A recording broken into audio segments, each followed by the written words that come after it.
Hi there, I'm Jolene. At my sister's birthday, they sat me in the hallway, next to a coat rack. No name card at the main table, no photo, no voice in the room. I thought it was just a mistake. But then I saw Rachel in my seat, smiling like she belonged. And the others? They looked the other way. That night didn't just expose a seating chart. It exposed years of betrayal, money stolen behind my back, a letter my mother wrote before she died, hidden from me until it was almost too late. How did it get that far? And why did no one stop her? The first thing I noticed was the fountain. It sprayed upward in a glittering arc outside the entrance, catching the golden Arizona sunlight in a way that felt too perfect, like something you'd see in a luxury hotel ad. Not a place you show up to feeling like a question mark in your own family. I stepped out of my car, adjusting the neckline of my dress. Navy blue, modest but fitted, clean makeup, nude heels, polished enough to say I belonged, not flashy enough to steal attention. I'd practiced this. I was here to keep the peace, to wish Marjorie a happy birthday, to play my role. That's what I always did. Or used to do. Walking into the venue, the air-conditioned lobby hit me like a wall, crisp, scented with something floral and expensive. I saw the check-in table right away. A young woman in a peach blouse smiled brightly, almost too brightly, and chirped, "Hi there, name?" "Jolene Hart," I said, keeping my tone light. She paused, flipping the seating chart clipboard, her eyes scanning. Then that split-second hesitation. Her smile flickered. She pulled a place card from the stack and held it out, her voice dipping slightly. "You're at table 19. I glanced down. It said table 19 in a soft gold script. No fancy ink, no embellishment, just my name and that number. I looked behind her, toward the main ballroom. The double doors were open, revealing round tables, glowing centerpieces, flickering votives. My eyes darted, searching for table 19.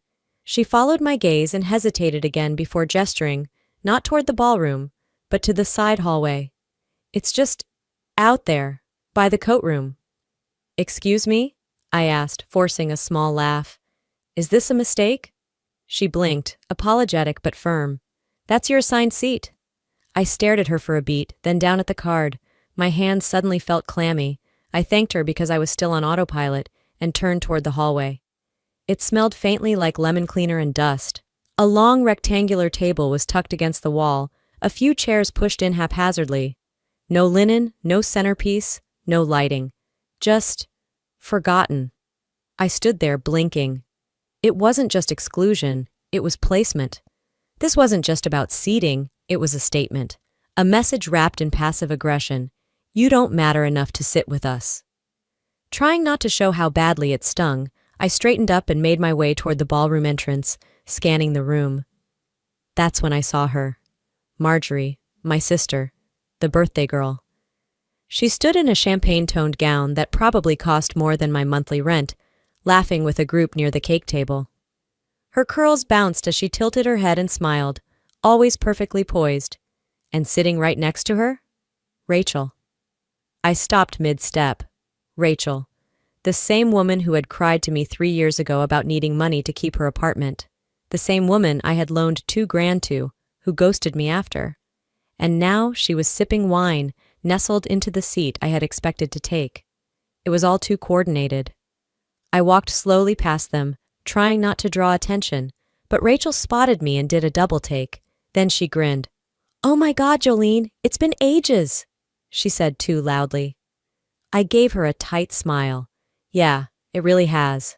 Marjorie turned. Her eyes swept over me, then to my name card in hand. Her smile was serene, lips slightly parted like she was about to say something kind. But then came the smirk. Barely there, but I saw it. "Did they put you in the hallway?" she asked, voice dripping with innocent surprise. "That's odd. I'm sure it wasn't intentional." Intentional. The word landed in my chest like a hammer. I glanced around. My father was pouring himself a whiskey at the bar. My aunt and cousin were seated comfortably, laughing, not a care in the world. Every seat was filled, with people I grew up with, people I thought I meant something to. None of them looked surprised I wasn't seated with them. Marjorie leaned in a little closer, lowered her voice just enough. "It's just a dinner. Don't be dramatic." I froze. That phrase, "don't be dramatic," was the Hart family motto when anyone dared call out mistreatment. When someone finally cracked under the weight of years of silence, I met her gaze head on. She blinked first. And that's when I knew. She didn't expect me to come. Or worse, she did. And this was her way of making sure I knew exactly where I stood. Still, I tried to smile. Of course, just a dinner. She turned back to her circle, already dismissing me. I took a step back, then another. The hallway wasn't far. Neither was the exit. I walked past the photo booth, past the cake table, past the glossy laughter and the smell of over-buttered appetizers. I reached the hallway again, staring at the folding chair by the coat rack. For a second, I thought about sitting down, about taking the card, plastering on a grin, and pretending I didn't care. But then I realized I wasn't walking away from the dinner. I was walking away from pretending I still belonged. So I did. The hallway was quiet, too quiet for a celebration that loud. I stood there a moment longer, as if waiting for someone to realize the mistake. But no one came. So I left, only I didn't head home. Not yet. Instead, I circled the back garden, letting the soft glow from the patio lights follow me around the edge of the venue. The champagne buzz of laughter floated from the open doors. I found a shaded bench and sat, letting the stone beneath me ground my racing thoughts. 38 minutes, maybe 40, had passed since I arrived, and already I felt erased. A few deep breaths later, I decided I'd give it one more try. Not for them, but for me. I wasn't going to beg for a seat, but I wanted to see if anyone even noticed I was missing. I slipped back inside. The photographer had arrived. His camera strap swung as he directed everyone toward the open floor near the fireplace, where the light hit just right. I lingered near the edge of the crowd, not sure if I should approach. Then I heard someone say, "All right, let's get a big family shot," and my chest tightened. I stepped closer, expecting someone, anyone, to wave me over. They didn't. I made eye contact with my Aunt Patricia, who immediately turned to whisper something to her husband. A cousin, Nate, I think, saw me and offered a stiff shrug, mouthing something like, "They're just doing core family first. Maybe for the slideshow." Slideshow. The same one Marjorie had been planning for weeks, the one she'd asked everyone to send photos for. I had emailed her 6. She hadn't replied. I took another step back, quietly. The camera flashed. Marjorie stood front and center, arms looped around Rachel and Travis. My seat thief and my sister's boyfriend side by side, both grinning like they'd won something. And I wasn't even a footnote. I walked toward the nearest restroom to hide, even just for a few minutes. The lights inside were too bright, too sterile. I closed myself into a stall and finally pulled out my phone, just to distract my thoughts. Big mistake. The notifications were piling up. Likes, tags, messages. I opened Instagram, and there it was. Marjorie's latest post. "Grateful for every soul that made tonight magical # blessed # family first." The photo? The group shot. My family. My blood.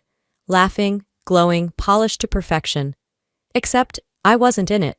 I scrolled back, zooming in. I remembered standing near the corner when the picture was taken. I was in the frame, but she'd cropped it, and she hadn't tagged me, not even a mention in the caption. One comment said, "You two are literal sisters' goals."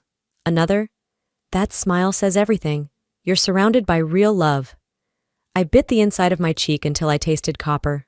Real love? No. This was curated loyalty. A story where I didn't exist, and I couldn't shake the feeling that she'd done it intentionally. Suddenly, I was 12 again, at Grandpa's birthday. My cousins sat lined up for the family picture, and I'd arrived late from dance rehearsal.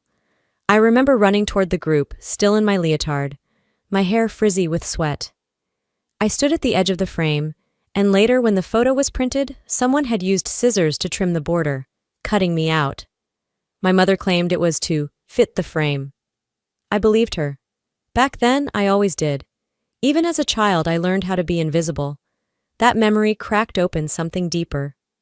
A pattern I hadn't wanted to admit. I'd been erased before, not just from photos but from holidays, from phone calls, from memories people chose not to keep. This post wasn't just a picture. It was the digital version of that scissor. Sharp, deliberate, final. I stepped out of the stall and leaned over the sink, splashing cold water on my face. My reflection stared back, makeup still intact, eyes a little too bright. I dried my hands slowly, folded the towel, and dropped it in the bin. The party noise rolled through the hallway again, more laughter, more glass clinking. But for me, the party was over long before the first toast, and somehow being erased from a photo hurt more than being erased from a room. I didn't go back inside right away.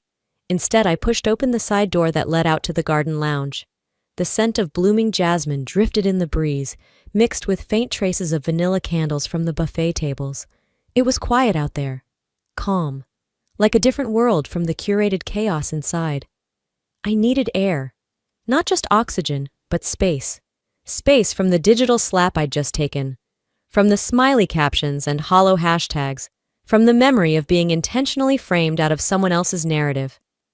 I stood by the edge of the fountain, scrolling through the comments on Marjorie's post again.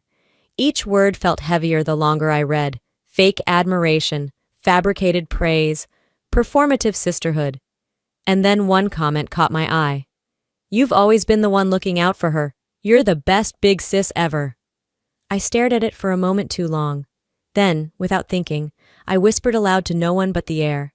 "Yeah, just like last time."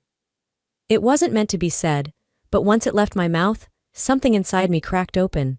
2 years ago. I hadn't thought about that morning in a long time. Probably because I didn't want to.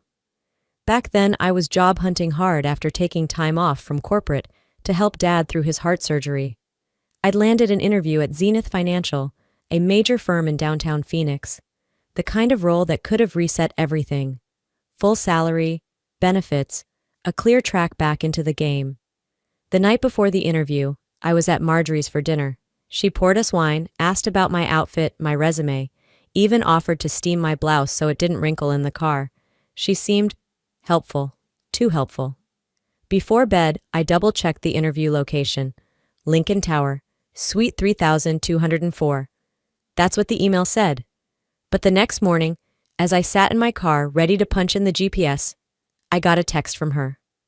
"Marjorie, hey, just a heads up, don't go to Lincoln Tower. It's the Lincoln Corporate Building. They look identical. I got lost there once. Good luck. You'll crush it." I paused, checked the email again, but her confidence, her certainty, made me second-guess myself. I changed the destination and drove across town. By the time I realized the mistake, I was 25 minutes late. I called the front desk at Zenith, apologizing, trying to explain the confusion.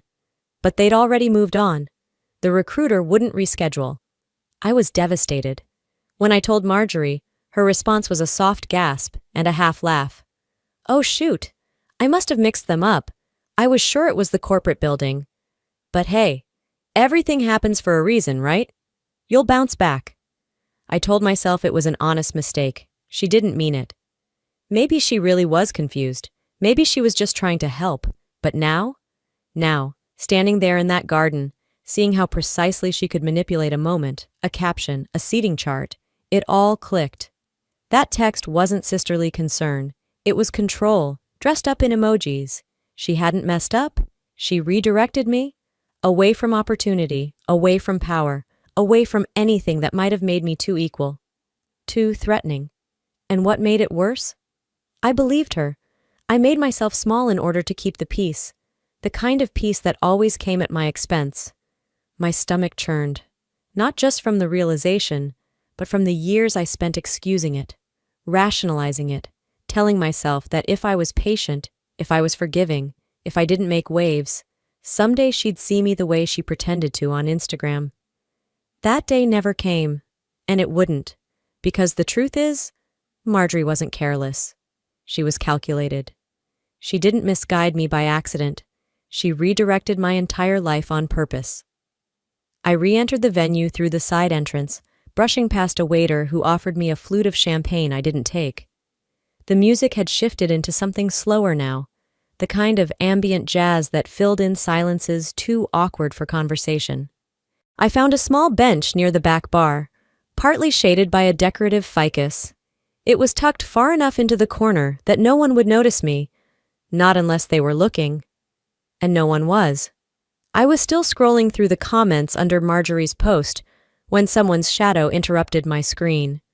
"Hey," Travis said. I looked up, startled. He had 2 drinks in hand, one of them held out to me. "I figured you might need this." I took the glass but didn't drink. He sat beside me, too close, too casual. "I've noticed it's been tense tonight," he said, drawing out the word like he wasn't sure it fit. "Between you and Marjorie."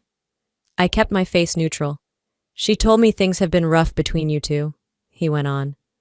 "Said you've been kind of distant lately, that she's tried to reach out." I laughed, short and dry.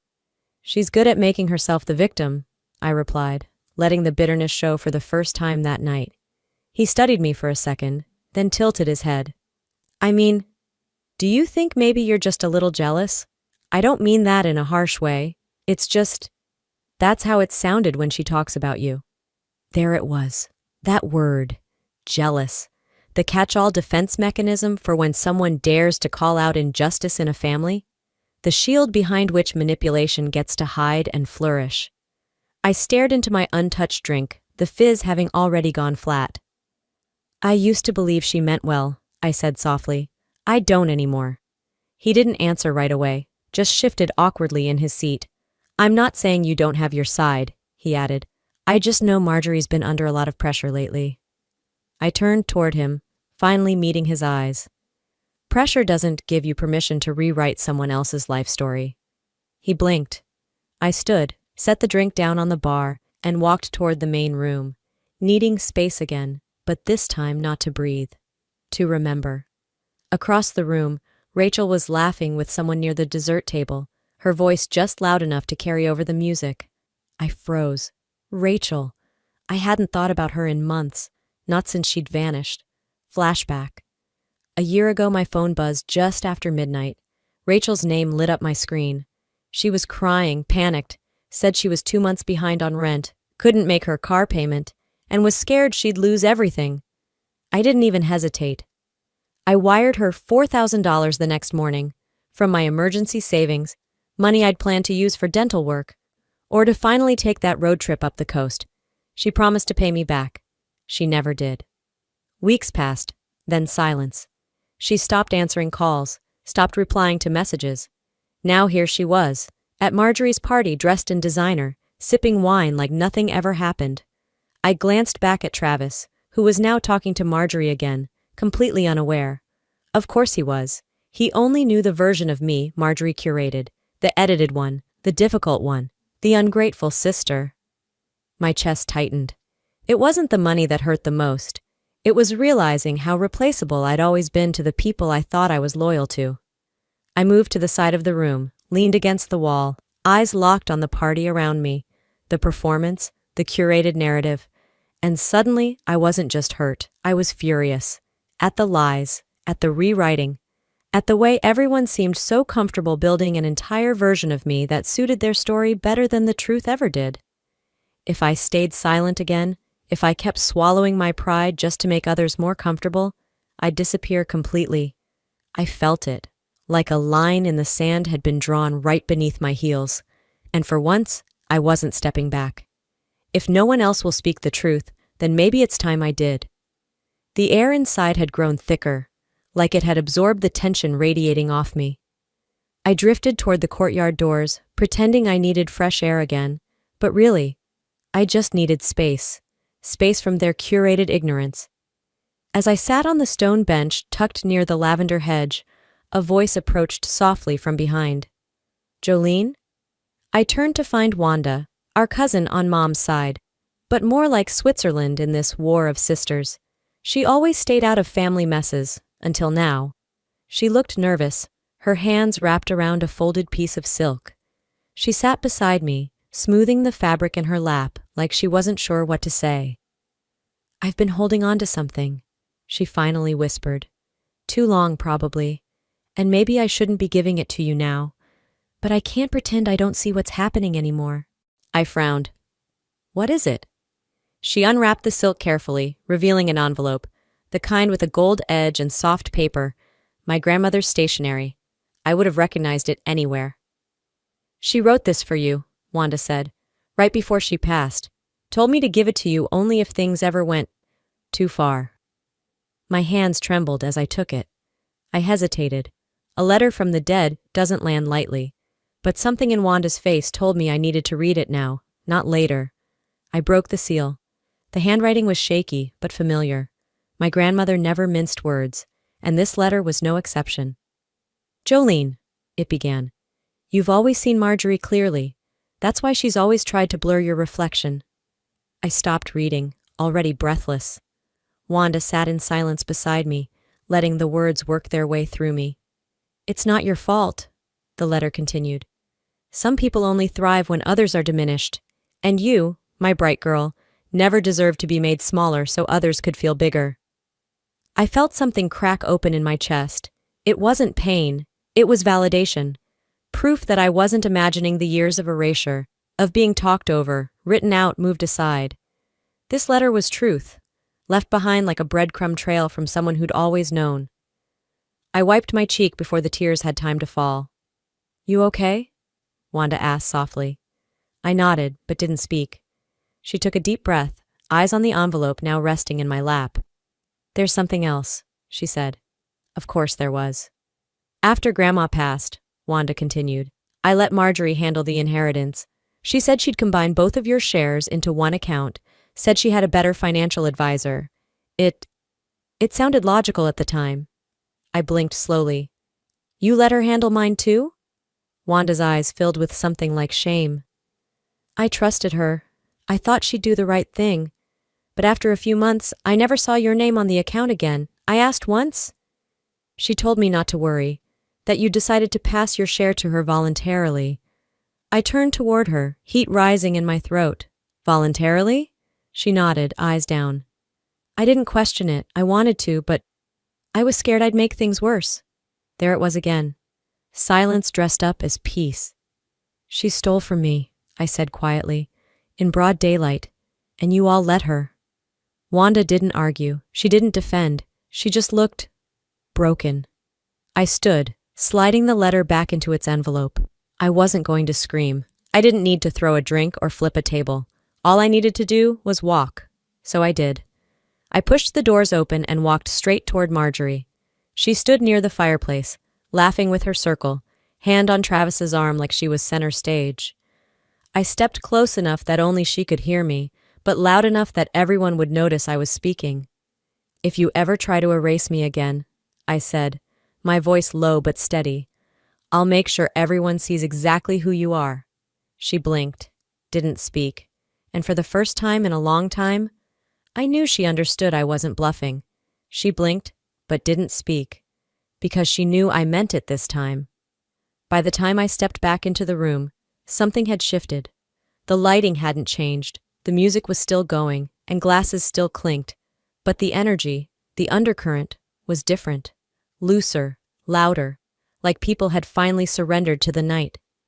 Laughter rang sharper, more frequent, and champagne had clearly done its job. But beneath the surface, something else had begun to creep in, something heavier. Not everyone felt it yet, but I could see it in a few faces. The ones not caught in the buzz. A furrowed brow here, a side glance there. Whatever tension had been mine alone earlier, it had started to spread.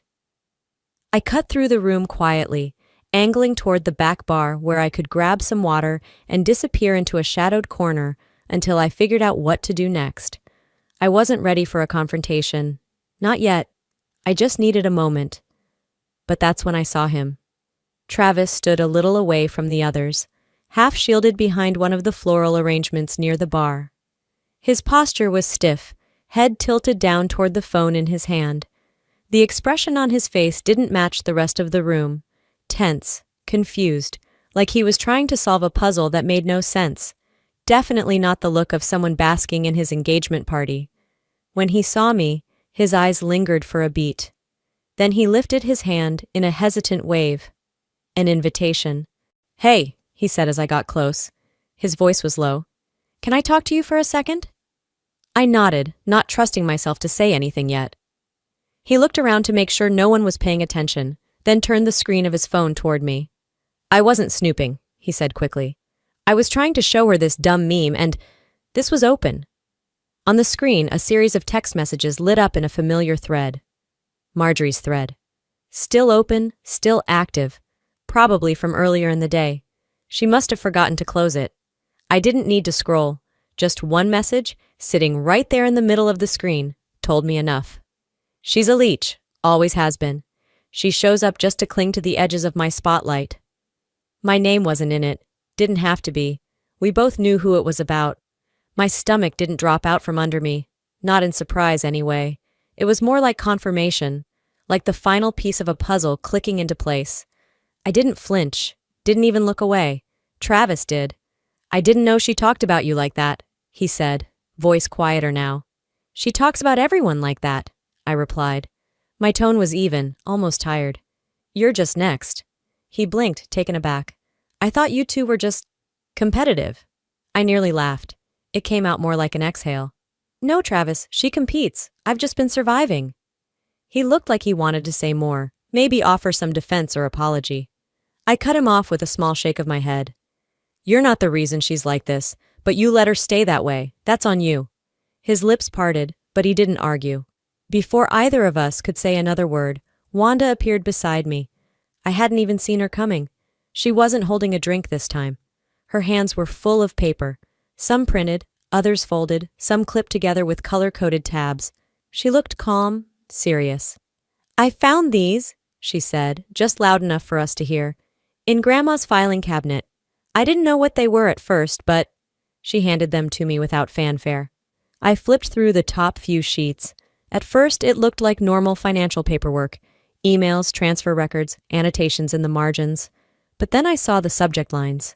One stopped me cold. Nonprofit allocation for birthday event. I froze. I read it again. Then again. This party, this entire event, from the champagne to the venue to the damn flower walls, had been categorized under our grandmother's charitable foundation. Listed as a nonprofit expenditure. This wasn't just unethical, it was fraud, straight-up theft. I looked up from the papers, heart pounding but face calm. My gaze moved across the room until I found her, Marjorie, still glowing in the middle of the crowd, head thrown back in a picture-perfect laugh, still holding court like nothing could touch her. But something had cracked now, and I wasn't going to whisper anymore. I moved toward the center of the room, each step slow and deliberate. As I neared the DJ booth, he instinctively turned down the music. Maybe out of habit, maybe sensing something in my expression. I turned to face the crowd, papers still in hand. Excuse me, I said. My voice wasn't loud, but it carried, firm, clear. Conversations stalled. Heads turned. Even Marjorie, from across the room, looked up, eyebrows raised. This party you're all enjoying? I said, scanning the room. It wasn't a gift. It wasn't a family celebration. It was a scheme, funded by a fake charity submission under my grandmother's name. A ripple moved through the crowd. Small gasps, quick glances, frozen expressions. I held up the papers. Every catered bite, every glass of champagne, paid for by money that was supposed to go to actual nonprofit work. She filed this event under a fraudulent foundation expense. Someone near the bar whispered, "Is she serious?" "Yes," Travis said, loud enough to be heard. "She is." I looked over. He didn't waver. Wanda stepped beside me. Her voice was calm, steady. She used the trust. Grandma's foundation. Without permission. This party isn't just tacky, it's criminal. Marjorie moved toward us now, her face pale. She looked like she was about to say something, but nothing came out. Her mouth opened, then closed again. Her silence was louder than anything she could have shouted. The room changed. Not in chaos, not in volume. It was subtler than that, like when the air pressure drops before a storm. One person set their drink down and walked away. Another turned from Marjorie and stepped back, slow and deliberate. Her circle, her carefully curated audience, began to thin. First one, then three, then more. People who had just been laughing with her were now avoiding her eyes. She stood there, lips trembling, frozen in place as the truth settled around her like dust. And this time there was no spotlight to cling to. Wanda's hands trembled slightly as she stepped forward, holding a stack of papers like a shield. Her voice cracked once but didn't waver. She didn't just misfile a party, she said, raising her voice slightly over the growing murmur. Marjorie created a fake nonprofit and routed the trust through it. This entire event is misappropriated. It's not just dishonest, it's criminal. The room rippled with sound. A cousin from Dad's side, Brian, the one who always cited law textbooks like scripture, spoke up without moving from his seat. That's misappropriation, and possibly tax fraud. A stunned pause, then a few audible gasps. Marjorie's face turned ghost pale. For a woman who lived on optics, cracks were beginning to show. No, she finally managed, eyes wide, voice shaky. That's not what happened. I didn't do anything illegal. Wanda held up the printed email chain. Then explain why your name is on the tax forms. Explain the EIN number that matches a shell charity registered 3 weeks before the party. A sharp inhale cut through the noise, then another. The energy of the room twisted into something raw, disbelief colliding with amusement, a scandal wrapped in sequins. That's when Marjorie snapped. Her mask didn't just crack, it shattered. Oh, give me a break, she shouted. You all love a little drama, don't you? People flinched at the suddenness. You think you're better than me, Jolene? You're not. You're a leftover, a walking sob story. Her voice climbed. Guests stepped back, eyes wide, hands on phones. Then it happened. She hurled her champagne glass. It missed me by inches, exploding against the floor. Glass and sticky fizz sprayed toward the buffet table. No one moved. Except one guest. A younger woman near the dessert station who held her phone up, already recording. Another voice came from the edge of the room. You might want to stop talking. This is live on Instagram. But Marjorie didn't stop. She kept going. Her words slurred, not from alcohol, but from rage left to ferment too long. She's a parasite, she said. Always has been. She clings to the edges, waiting for someone else to make her interesting. She feeds off pity. She needs to be the victim. That's all she has. Her voice was shrill now. I didn't move. I didn't flinch. I didn't say a single word. I didn't have to. Because 5 seconds later, someone pulled up the clip, and by the 10-second mark, it was already posted. The comment section exploded. This is next-level narcissism. She's unraveling, and the camera caught every second. The sister's just standing there like a statue. Queen energy. Marjorie caught sight of the post on someone's phone and lunged, trying to grab it. Don't film me, she shrieked. This is private. But nothing about this night was private anymore. Travis walked past me without saying a word. He slipped the expensive watch she'd bought him off his wrist and set it on the table beside the guest book. That tiny motion was louder than any goodbye. The music still played softly in the background, like a cruel joke. No one laughed now. No one raised a glass. They just watched as the center of the party unraveled in real time, and through it all, I stood still. Not because I couldn't speak, but because I didn't need to. The evidence was everywhere now. And for the first time in her life, Marjorie stood in a room full of people and felt completely alone. I didn't look back. Not when I passed the gift table, cluttered with unopened wine bottles, rumpled tissue paper spilling from glossy bags. Not when I walked by the untouched cake, flawless still, save for a single missing slice, like it was waiting for something that never came. Not even when I heard Travis say my name, softly, almost apologetically, like he didn't know whether he still had the right to. There was nothing left for me in that room.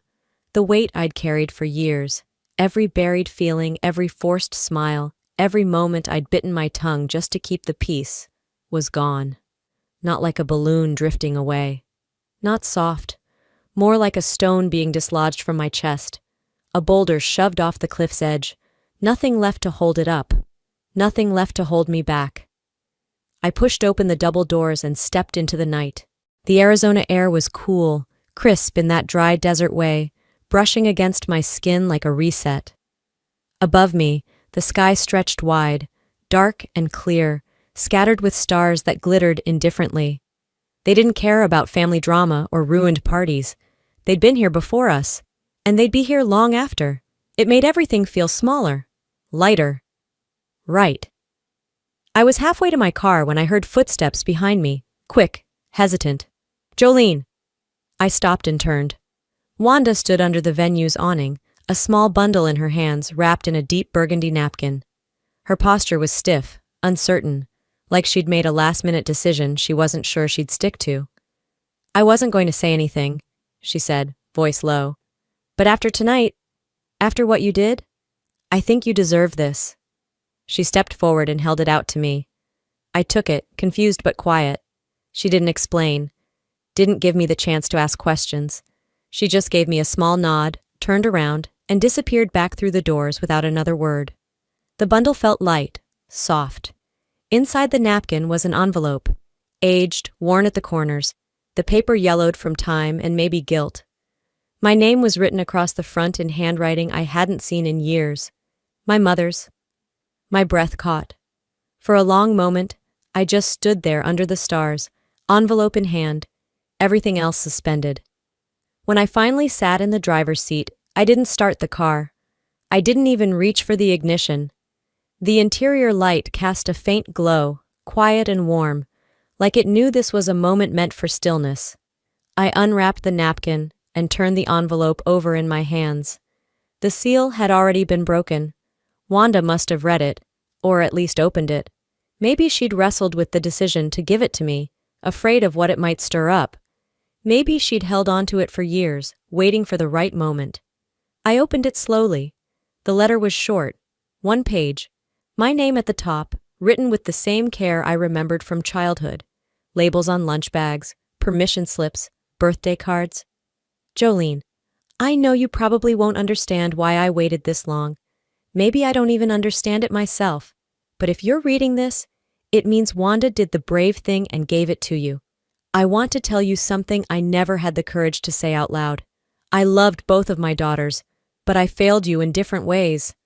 I stopped reading, just stopped. My breath came shallow, my heart suddenly loud again, pounding against my ribs like it wanted out. "You weren't hard to love. You were easy to overlook, and that was my failure, not yours. I let Marjorie perform. I let her narrate our lives, and I let you shrink. You deserved better, not because you earned it, but because love should never be earned in the first place." My eyes blurred. The words swam. I tried to blink the tears away, but they came faster than I could stop them. A few slipped down my cheek and landed on the page, the ink bleeding slightly where the salt water touched it. But I let it happen.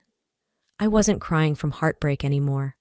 This grief was something different, something sharper, but cleaner, like alcohol on an open wound. Burning, yes, but also healing.